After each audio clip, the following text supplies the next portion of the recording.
Hola, soy Juan Ignacio. Bienvenidos a un nuevo vídeo de Un Profesor. En esta ocasión vamos a trabajar con derivadas. Vamos a utilizar esta herramienta para encontrar los máximos relativos y mínimos relativos de funciones en una variable y para, una vez que los encontremos, que veamos cómo clasificarlos para comprobar que efectivamente se trata de máximos o mínimos. Para eso tomamos la función que ven en pantalla. Vamos a encontrar los máximos y mínimos relativos de esta función. Para eso lo primero que tenemos que hacer realmente es encontrar el dominio de la función. Recordemos que para eso tenemos que tener en cuenta cuáles son las restricciones del dominio. La restricción que yo estoy notando que tenemos aquí es que tenemos un denominador y sabemos muy bien que el denominador no puede anularse. Por tanto, escribo que este denominador no puede ser 0. Entonces lo que voy a ver yo es cuándo es que es 0 y luego pido que eso no suceda. Por lo tanto, al igualar esto a 0 y aplicar la fórmula de Bhaskara o fórmula de segundo grado, encuentro que este polinomio de segundo grado se anula cuando x vale 1 y cuando x vale menos 2. Entonces recordemos que yo no quiero que este se anule.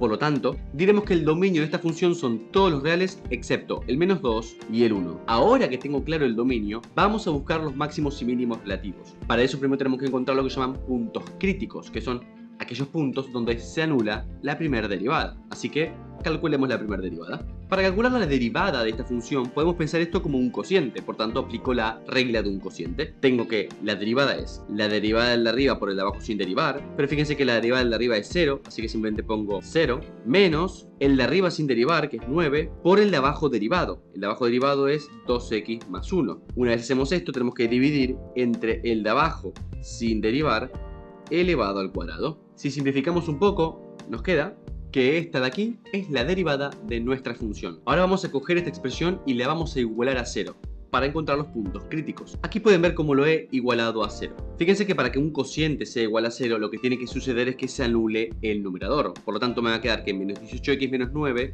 sea igual a 0. O sea, me queda que x es igual a menos un medio. Tenemos un único punto crítico, y ese punto crítico se corresponde con x igual a menos un medio. Lo que no sabemos de este punto es si en ese sitio tenemos un máximo relativo o un mínimo relativo. O sea que lo que tenemos que hacer a continuación es clasificar este punto crítico. Para clasificarlo tenemos dos criterios, y vamos a estudiar los dos. Estos criterios son el criterio de la primera derivada y el criterio de la segunda derivada. Comencemos con el criterio de la primera derivada. Para el criterio de la primera derivada, lo que vamos a hacer es construir la recta real, y en esta recta real vamos a indicar los siguientes números. Primero, los puntos conflictivos del dominio, que en este caso son el menos 2 y el 1. Luego, vamos a poner aquellos puntos donde la derivada se anula, que en este caso es únicamente el menos un medio.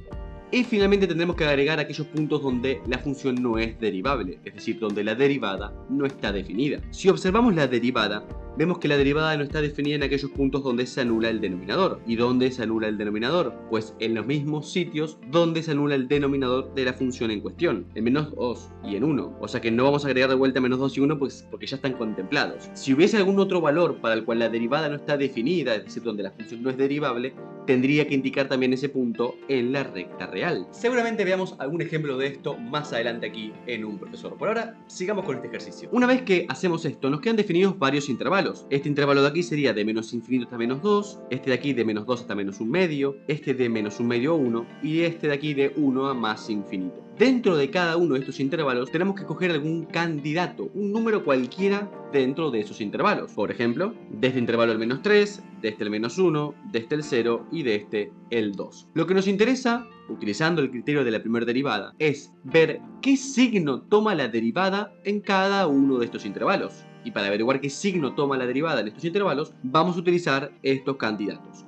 Comencemos con este candidato de aquí. Vamos a ver cuánto vale la derivada cuando lo evaluamos en menos 3. Recuerden, no me interesa el valor, me interesa el signo. Hago énfasis en esto de que solamente me importa el signo porque quiero que ahorren trabajo. Fíjense, si yo sustituyo un menos 3, no me importa lo que pase en el denominador en cuanto al signo porque está elevado al cuadrado, por tanto me va a quedar positivo. Así que, como sé que el denominador es positivo, únicamente me va a interesar ahora el signo del numerador. Y fíjense, acá me queda menos 18 por menos 3, que va a quedar positivo y mucho más grande que 9. Por tanto, al restarle 9, sé que me va a quedar positivo también. Entonces, positivo entre positivo, sé que me va a quedar positivo. De aquí puedo concluir que en el intervalo dado por menos infinito hasta menos 2, la función es creciente.